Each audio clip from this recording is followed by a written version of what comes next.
चैतन्य शाश्वत शांत व्योमातीत निरंजन बिंदुनादकलातीत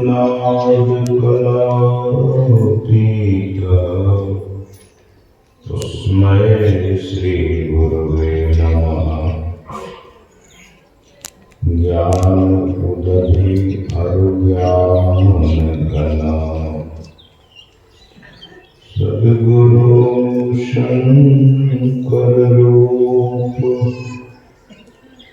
नमो नमो बहुवारे सकल सुपूज्यन रूप मूकं करोति वाचालं पंगुं लंघयते गिरिं यत्कृपातमहं वन्दे परमानन्दमाधवम्।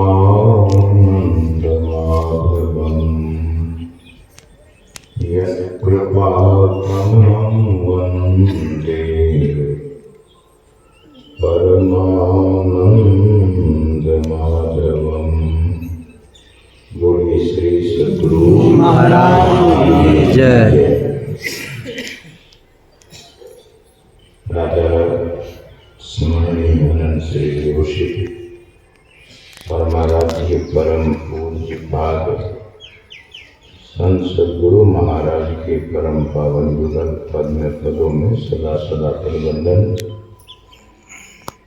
संत मत के वर्तमान आचार्य पूज्यपाद महर्षि हरिनंदन परमहंस जी महाराज के चरण कमलों में कोटि से नमन।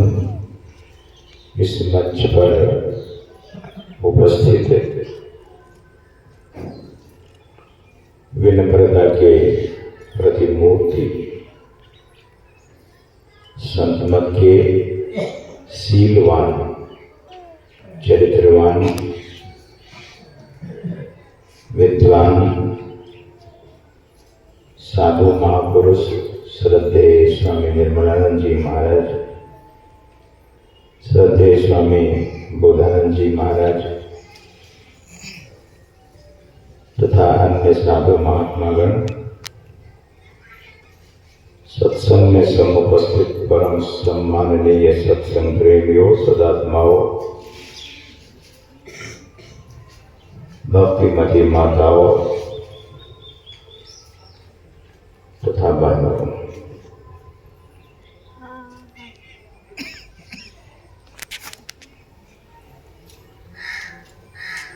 जिस स्थान पर हम आप बैठे हैं ये सद्गुरु महाराज के चरणों में दोनों दंपति श्रद्धेय सम्माननीय श्री सत्यनारायण बाबू और उनकी अर्धांगिनी श्रीमती मंजूषा देवी जी, दोनों की निष्ठा परमाराध्य सद्गुरु महाराज के चरणों में आगा गए। सत्यनारायण बाबू अच्छे कुल के लोग हैं और श्रीमती मंजूषा कुमारी जो श्रद्धेय प्रोफेसर सुरेश बाबू की सुपुत्री, जहाँ बचपन से ही उनको संस्कार मिला है। एक अच्छी पिता की पुत्री होकर जन्म लेना बड़े सौभाग्य की बात है और यह बिल्कुल जिन पर सद्गुरु महाराज की माती कृपा और संत मत के वर्तमान आचार्य पूज्य काल की कृपा अनवरत रूप से होती रही है और आशा करता हूँ कि सदगुरु महाराज की कृपा ऐसे गुरुकुल पर बनी रहेगी। बड़ी ही श्रद्धा है। ये लोग वे हैं जो एक परंपरागत वेरी ट्रेडिशनल जीवन को सुशिक्षित और शिष्टाचारी रहते हुए यह शिक्षा का प्रकल्प लेकर जीवन को जी रहे हैं। ध्यानाभ्यास का कार्यक्रम चल रहा है। श्री सत्यनारायण बाबू और श्रीमती मंजूषा, इन दोनों की बात निवेदन को कोई भी साधु महात्मा ठुकराते नहीं है, क्योंकि विनम्रता पात्रता ऐसी है। सज्जनों, ध्यानाभ्यास में 5 समय का ध्यान भी होता है और हमें जो जानकारी मिली है कि 9 बजे तक सत्संग होता है, लेकिन समय का अतिक्रमण हम लोगों के द्वारा हो रहा है।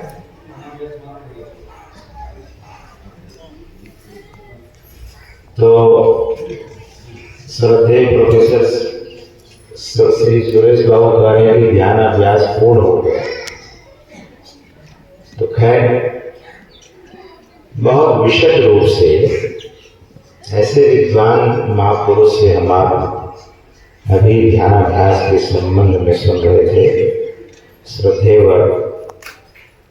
स्वामी निर्मलानंद जी महाराज, जैसा नाम वैसा ही इनका कर्म है। निर्मलानंद जो इनके द्वारा आचार्य श्री के द्वारा दिया गया है, निश्चय ही निर्मलता देखते हुए तो ध्यान एक ऐसा यज्ञ है। कदाचित गुरु में ही सेवा धाम में आप कभी गए होंगे तो आपने देखा होगा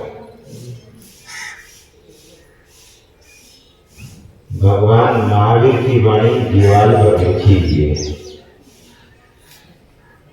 भगवान महावीर की वाणी याद रखने लायक है, आप याद रखिए।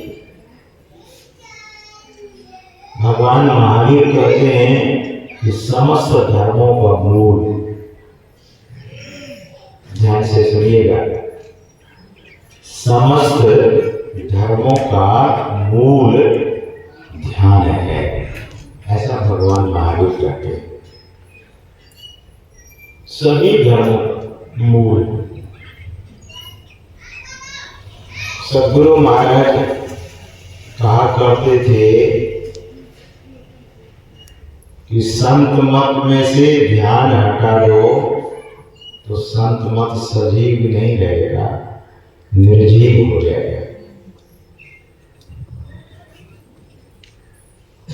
जैसा कि श्रद्धेय स्वामी बोधानंद जी महाराज आपको कह रहे थे कि यह परंपरा ध्यान और सत्संग की परंपरा विधिवत रूप से, सिस्टमैटिक रूप से सद्गुरु महाराज ने हम लोगों को देने की कृपा की। जो काम ब्राह्म मुहूर्त में होना चाहिए वह काम ब्राह्म मुहूर्त में किया जाए। जो अमृत वेला है वो सोने के लिए नहीं है, जागने के लिए। अमृत वेला जगने और जगाने के लिए अगर अपने जीवन के रहस्य को समझना चाहते हैं कि जीवन कितना रहस्य है, और जीवन के महत्व को समझना चाहते हैं, तो अमृत वेला का ध्यान,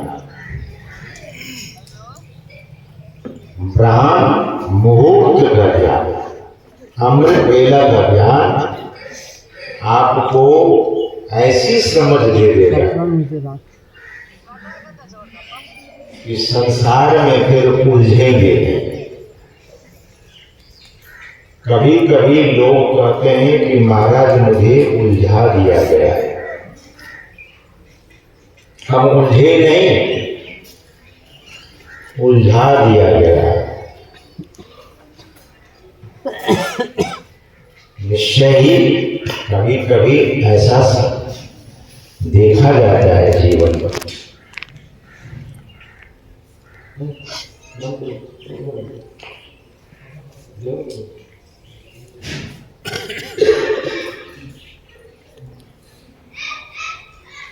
सज्जनों, हर एक आदमी अपने जीवन में उलझन नहीं चाहता, विघ्न नहीं चाहता, लेकिन ऐसा होता है। कहीं न कहीं यह जीव प्रारब्ध से बंधा हुआ है, और ये प्रारब्ध और संचित कैसे समाप्त होगा? स्वामी विवेकानंद जी महाराज गरजते थे, गरज करके दुनिया के लोगों को कहते थे, आग को दग्ध करना है, जलाना है, समाप्त करना है, तो ध्यान कर लेगा। संचित और प्रारब्ध को समाप्त करना है तो ध्यान कर लेना। भविष्य को अगर बनाना है, भविष्य को उज्जवल करना है तो ध्यान कर लेना। स्वामी विवेकानंद जी महाराज हिमालय के तलहटी में और हिमालय की गोद में जाकर ध्यान किया करते थे। सज्जनों, स्वामी विवेकानंद जी महाराज को भी परिवार था, मां थी, लेकिन परवाह नहीं किया। इन साधु महात्माओं को देखिए, इन साधु महात्माओं का भी परिवार था, होगा भी, लेकिन ऐसी क्या चीज जो परिवार में नहीं दे सकता है? ऐसी क्या चीज है जो धन में नहीं मिल सकता, प्रतिष्ठा में नहीं मिल सकता?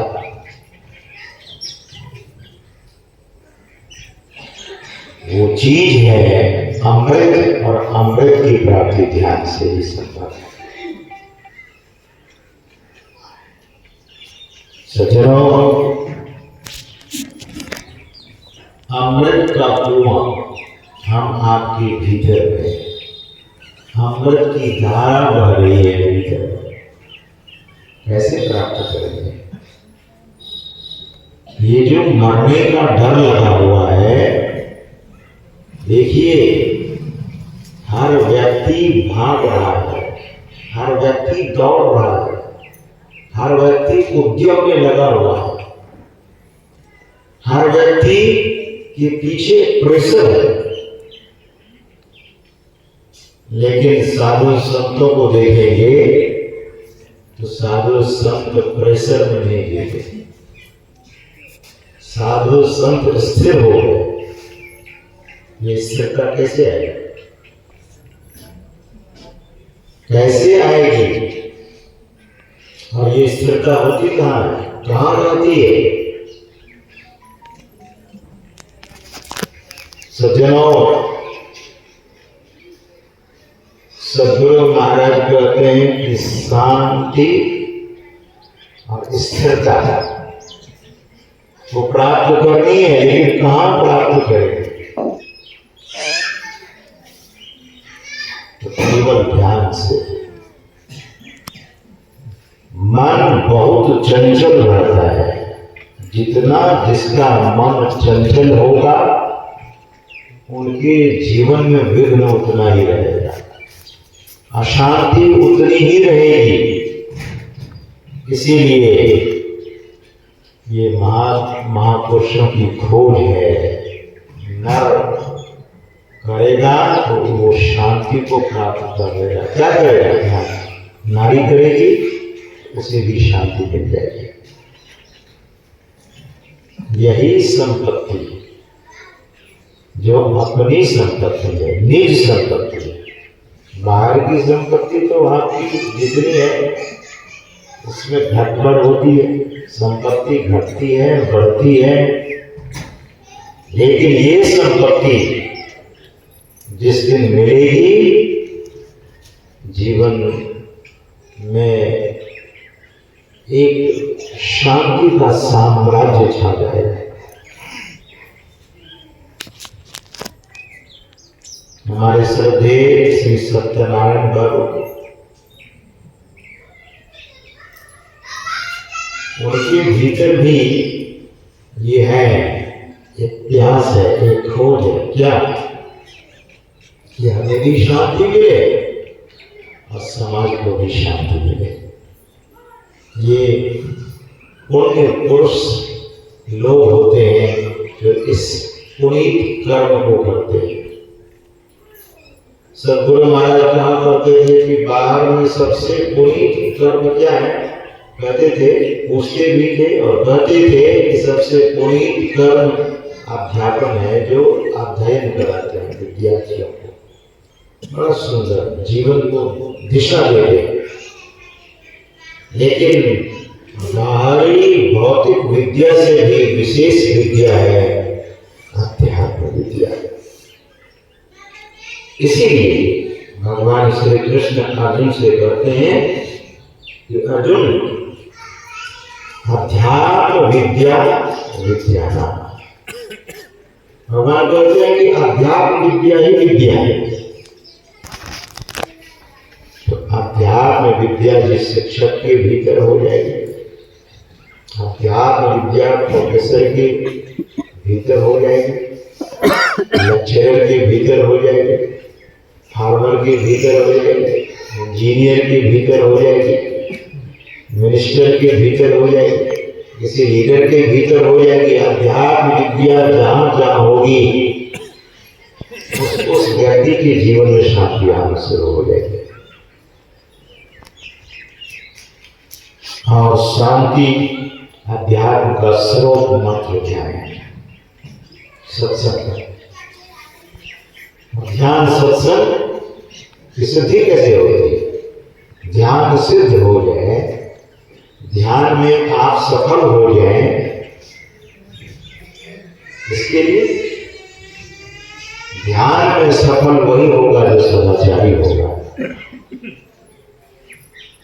ध्यान में वो व्यक्ति सफल नहीं होगा जो दुराचारी होगा, जो पाखंडी होगा, जो अहंकारी होगा, पाखंड फैलाता है, अपनी पूजा कराता है, अपनी पूजा कराने के लिए न जाने कितना झूठ बोलता है, अपनी पैर की पूजा कराने के लिए कितने पाखंड रचता है।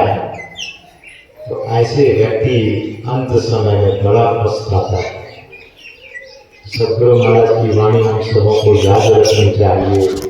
पाखंड अरु अहंकार तजी, निष्कपट हो अरु दीन हो।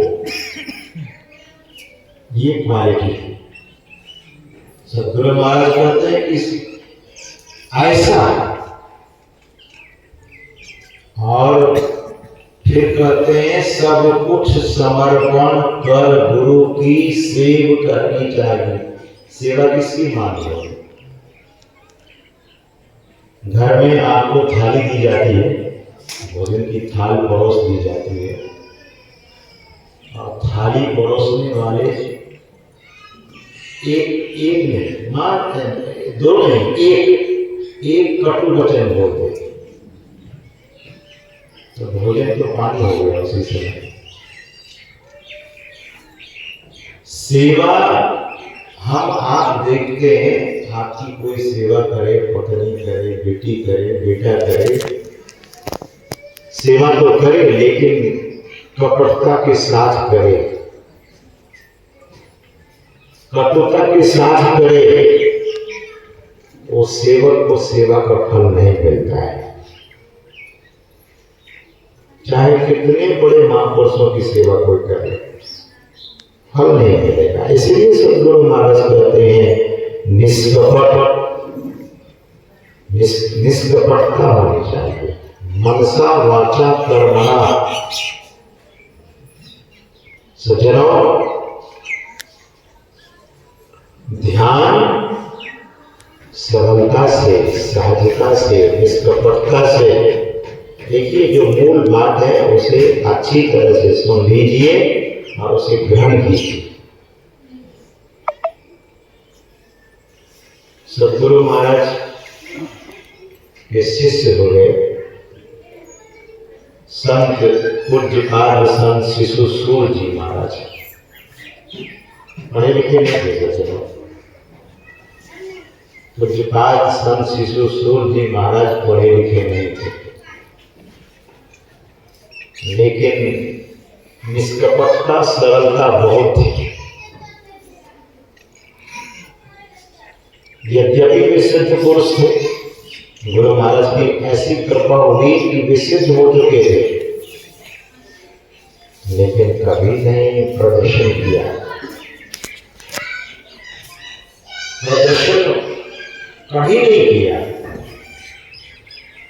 और ऐसी सरलता थी उनमें, इतनी सहजता थी कि शहरों में जो प्रचार हुआ संत मत, मैं गांव और देहातों की बात नहीं करता, बड़े से बड़े महानगर में, बड़े बड़े शहरों में प्रचार पूज्यपाद संत शिशु सूर जी महाराज के द्वारा। दिल्ली में सत्संग हुआ, जो प्रधानमंत्री अटल बिहारी वाजपेयी बाद में बने, लेकिन गुरु महाराज के उस सत्संग के स्वागताध्यक्ष बने। और हो सकता है मुझे तो लगता है कि गुरु महाराज का आशीर्वाद इस समय मिला हुआ तो बाद में जाकर प्रधानमंत्री भी बन गए। तो बड़ी से बड़ी जगह ले जाते थे संत शिशु सूर जी महाराज। हम लोगों के सदगुरु महाराज की जो परंपरा है, संत मत की परंपरा, इसमें भजन भेद बदला दिया जाता है। कोई जिज्ञासु होते हैं जो दीक्षा लेना चाहते हैं, नार या नारी, तो दीक्षा बता दी जाती है, और वो अमृत सबके पास है। मात्र दीक्षा लेने से अगर अमृत की प्राप्ति हो जाती तो फिर ध्यान करने की जरूरत ही नहीं थी, सत्संग करने की जरूरत ही नहीं थी, सदाचार पालन करने की जरूरत ही नहीं थी, क्योंकि दीक्षा मिली और ज्ञान हो गया, अमृत मिल गया। इसीलिए इसको कर्म भूमि कहा गया, भारत भूमि को कर्म भूमि कहा गया। जो करेंगे उसे मिलेगा, जो नहीं करेंगे उसे नहीं मिलेगा। आत्मबोध भगवान श्री कृष्ण अर्जुन को आत्मबोध दिला सकते थे। ध्यान से सुनिएगा, बहुत मार्मिक बात है। भगवान श्री कृष्ण इस संबंध में सदगुरु महाराज कहा करते थे कि भगवान श्री कृष्ण महायोगेश्वर हरि हैं, कहा करते थे, अर्जुन को बोध दिला सकते थे, लेकिन नहीं दिलाया। गीता का उपदेश करना पड़ा भगवान श्री कृष्ण को। 700 श्लोक भगवान श्री, गीता में 700 श्लोक है। भगवान कृष्ण अधिक बोले गीता में। अर्जुन ने प्रश्न किया है, भगवान ने उत्तर दिया। अंत में जाकर अर्जुन कहता है कि नष्टो मोह स्मृतिर लब्धा, मेरा मोह नष्ट हो गया और मुझे स्मृति हो गई। जो साक्षात जगत के पालनहार, जगत के सृजन करता, उनको गीता का उपदेश करना पड़ा अर्जुन को। इसीलिए महापुरुष कहते हैं कि आपको पुरुषार्थ करना पड़ेगा। पुरुषार्थ कीजिए, पुरुषार्थ से रुकिए मत। यह जो ध्यानाभ्यास है, यह ध्यानाभ्यास क्या है? पुरुषार्थ है। आपने सुना है पुरुषार्थ। हम आप सुने होंगे 4 चीज, अर्थ, धर्म, काम और मोक्ष। अर्थ, धर्म, काम, ये तीनों पुरुषार्थ है। और चौथा जो मोक्ष है वह परम पुरुषार्थ है। जब तक इस 3 की सिद्धि नहीं होगी तो चौथा कहां से मिलेगा? पेड़ नहीं होगा तो फल मिलेगा क्या? पेड़ ना हो तो फल की प्राप्ति होगी? तो पेड़ चाहिए ना, पुरुषार्थ चाहिए। पेड़ होगा तो फल की प्राप्ति हो जाएगी। ध्यान करेंगे तो अमृत रूपी फल की प्राप्ति हो जाएगी। तो महापुरुष कहते हैं कि हम आप जो ध्यान अभ्यास करते हैं, ये क्या है? साधन है। इस साधन को करना होगा। तो सज्जनों, भगवान श्री कृष्ण के संबंध में वल्लभाचार्य जी महाराज कहते हैं, भगवान श्री कृष्ण की वंदना करते हैं। और किस रूप में, कैसे? महापुरुष कहते हैं कि यम ब्रह्मा वरुणेन्द्र रुद्र मरुता स्तुवन्ति दिव्यैस्तवैहि वेदैहि साङ्ग पदक्रमोपनिषदैहि गायन्ति यम सामदा। जिनके बारे में सामवेद भी गायन करता है, गायन्ति यम सामदा। और योगी लोग ध्यानावस्थित तद्गतेन मनसा पश्यन्ति यम योगिना। योगी लोगों को कहाँ दिखते हैं भगवान? जिनकी स्तुति ब्रह्मा जी करते हैं, जिनकी स्तुति यम ब्रह्मा, वरुण, रुद्र, इंद्र, ये सब जिनकी वंदना करते हैं, ऐसे उस परम तत्व का दर्शन योगी लोग कहाँ करते हैं? बोले ध्यान अवस्थित, ध्यान में अवस्थित होकर तद्गतेन मनसा। ये मन जब उलटता है तो स्रोत के द्वारा ऐसे तत्व का दर्शन करते हैं। कौन? योगी लोग। हम आप भी उसी पथ पर हैं, योग करते हैं। कौन सा योग? ध्यान योग। ध्यान के द्वारा योगी लोग तत्व का दर्शन करते हैं, तत्व रूप में उसी भगवान को देखते हैं भगवान को तत्व रूप में देखना ही साधना की सफलता होगी। परमात्मा कहिए, सद्गुरु कहिए, जो कहिए, नाम भले भिन्न भिन्न लगता है, तत्वतः सब कुछ सब एक है। भिन्न भिन्न आत्मा, भिन्नत्व शरीर से, लेकिन आत्म तत्व रूप में सब एक है। तो ऐसे ध्यान कर उस तत्व को प्राप्त करें हम सभी। तो ध्यान बिंदु उपनिषद उपदेश करता है। ध्यान बिंदु उपनिषद के द्वारा भगवान शिव जी और ब्रह्मा जी के द्वारा जो बहुत गहन चीज भगवान शंकर ने ध्यान के संबंध में कहा है, वो ध्यान देने योग्य बात है। ध्यान से सुनेंगे, समझिए। भगवान शंकर कहते हैं कि बीजा अक्षरम परम बिंदुम नादम तस्यो परिस्थितम स्वशब्दे चाक्षरे क्षीणे निशब्दम परमम पदम। सज्जनों, बीजाक्षरम परम बिंदु, जो बिंदु ध्यान की महिमा हम आप सुनते हैं, ज्योतिर्ध्यान की महिमा सुनते हैं, दरअसल में भगवान शंकर कहते हैं कि अक्षर का बीज क्या है? तो बिंदु है। दो पुरुष है, गीता में भगवान कहते हैं कि दो पुरुष है, एक क्षर पुरुष है और दूसरा अक्षर पुरुष है, और तीसरा भी पुरुष है। वो कौन है?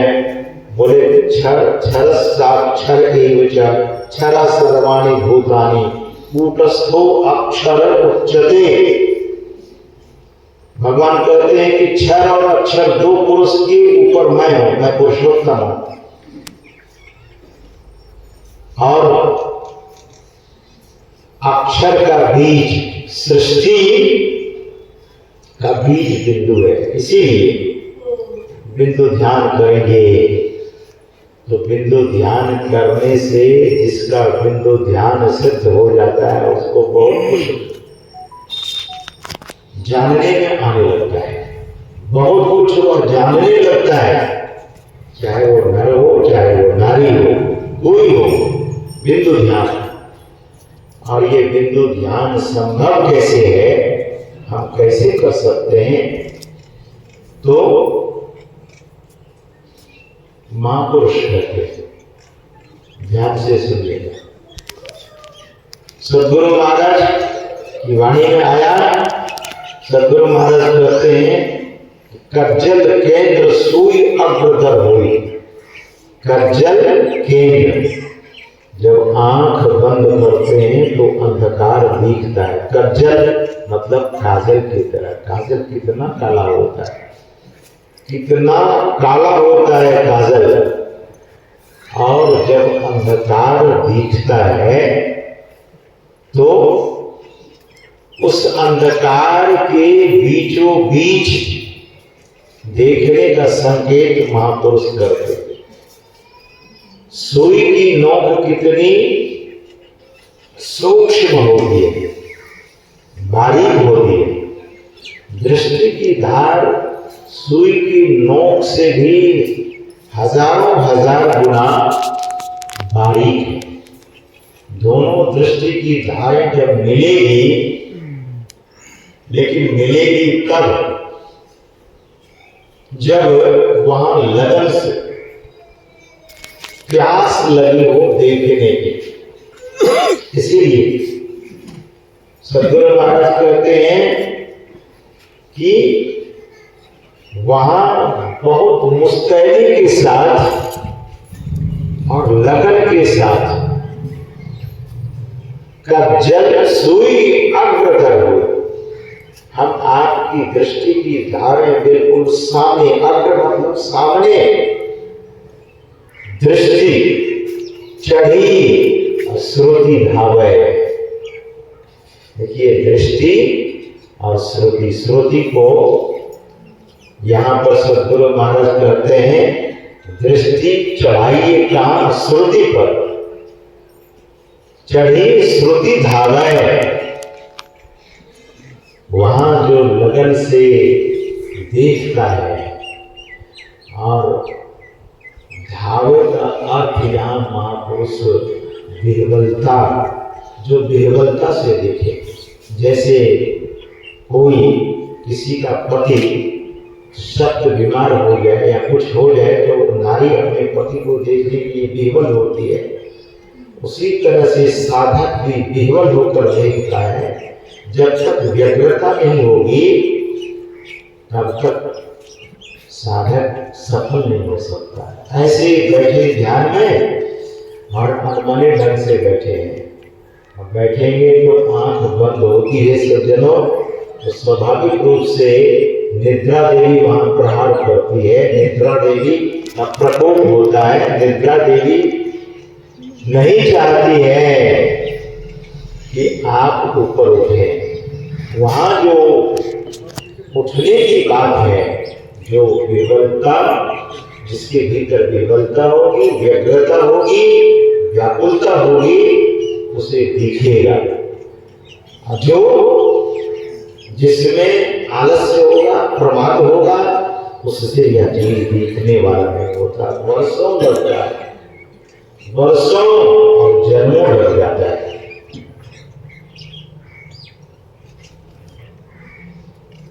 जो दृष्टि चढ़ी श्रुति, सूरज जिसका दौड़ जाता है तो फल क्या है? बोले प्रकाश। प्रकाश लोक में चला जाएगा। अंधकार लोक में थे, अब प्रकाश लोक में चले जाएंगे। और प्रकाश लोक को भी छोड़ने की बात महापुरुष करते हैं प्रकाश मंडल तजी, प्रकाश मंडल को भी त्याग कर दीजिए। अचल अमर कर पावे प्रकाश मंडल का जो त्याग, प्रकाश मंडल का जो त्याग करता है तो फिर शब्द मंडल में जाता है, और शब्द मंडल में जाकर फिर निःशब्द में चला जाता है। बहुत सूत्र के रूप में सद्गुरु महाराज ने कहा की कृपा की है। कुछ वाणी उनकी ऐसी है जो सूत्र के रूप में, लेकिन अगर बहुत स्थिरता से, गंभीरता से पंक्ति पर विचार करेंगे, उनकी वाणी पर विचार करेंगे, उसमें बड़ी गहराई है। तो सज्जनों, ध्यान का मतलब यही कि जब बैठे तो मुस्तैदी के साथ बैठे, सजगता के साथ बैठे, और करने के समय भी बहुत कर्मठ हो जाए, यानी अपने को दृढ़ कर ले। सद्गुरु महाराज कहते हैं गुरु जाप मानस ध्यान मानस कीजिए दृढ़ साथ कर। गुरु जाप भी ऐसा हो और मानस ध्यान भी ऐसा हो। इनका प्रथम अभ्यास कर शुद्ध शुद्ध करना चाहिए। इसका पहले अभ्यास कीजिए, शुद्ध शुद्ध करना चाहिए, अंतःकरण पवित्र होगा। और तब सद्गुरु महाराज क्या कहते हैं? घटतम प्रकाश व शब्द पट त्रय जीव पर है छा रहे। ये तीन पर्दा छा रहा है जीव पर, ये तीन पर्दे छाए हुए, अंधकार, घटतम, प्रकाश और शब्द। अब इसको हटाने के लिए क्या करना पड़ेगा? देखिए, श्रुत शुद्ध करने के लिए मानस जप, मानस ध्यान, और अंधकार, प्रकाश और शब्द मंडल। प्रकाश मंडल में जाने के लिए, शब्द मंडल में जाने के लिए कर दृष्टि आरोप ध्वनि योग साधन, ये तीन पर्दे को हटाने के लिए, प्रकाश मंडल में जाने के लिए। प्रकाश मंडल में कैसे जाएंगे?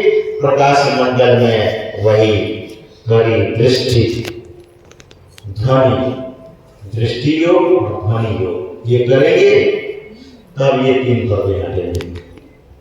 अंधकार का पर्दा, प्रकाश का पर्दा और शब्द का पर्दा, ये तीनों पर्दा हटेगा और सदगुरु महाराज कहते हैं इनके हटे माया हटे, ये पर्दा हटेगा माया हट जाएगी। जैसे वृक्ष की छाया धरती पर पड़ती है, मकान पर पड़ती है, वृक्ष ही काट दिया जाए तो छाया कहां से पड़ेगी। इसी तरह ये जो पर्दा है, पर्दा बड़ा छीना है। अंधकार को मुट्ठी से पकड़ सकते हैं क्या? आपको कोई बड़ी अंधकार दिखाई तो आप क्या कीजिएगा? मुट्ठी में पकड़ करके अंधकार दिखा सकेंगे? मुट्ठी में पकड़ करके प्रकाश दिखा सकेंगे? मुट्ठी में पकड़ कर शब्द सुना सकेंगे? ये बड़ा छीना है सज्जनों, सूक्ष्म है। सूक्ष्म चीज को सूक्ष्मता से ही हटाना पड़ेगा। तो गुरु महाराज कहते हैं कर दृष्टि और ध्वनि योग साधन ये हटाना चाहिए। इनके हटे माया हटेगी, प्रभु से होगी एकता, ईश्वर से एकता हो जाएगी, एक नेकता हो जाएगी।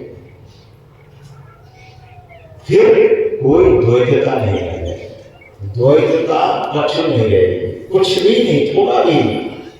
आसमानन जुड़ चाहिए। यह ज्ञान मनन करने जैसा है, जीवन में उतारने जैसा है। इसके पाखंड अहंकार।